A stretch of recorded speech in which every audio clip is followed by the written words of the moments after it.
লাগবে মোর হৌরো বা পাড়া পায় কমবে নাকি হে নিজেই পাড়াটা দেয় হ্যাঁ ও জানি না যাইয়া হোনা লাগবে মানে পরে এক সময় এখন ল একটু ল এই খাড়া খাড়া হিসেবে মাছের কথা কি করলি?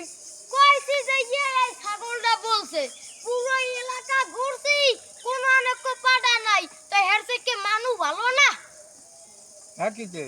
একিতে আমি বুঝাই মোর বউরে মই বিয়ে হইছি হেই এরপর 10-12টা হলা হাই নইছে কোনো আনে পাড়া বিছন লাগে নাই কারণ পাড়া বিছন লাগবে কিতে কারণ ঘরে মই তো নিজেই একটা পাড়া তো পাড়া বিছন লাগে না তো এসে কে মানু ভালো না একটা ছাগল কিনছি হুদৌদি বেশ ছেলাম ওইটারে নিয়া এ আয়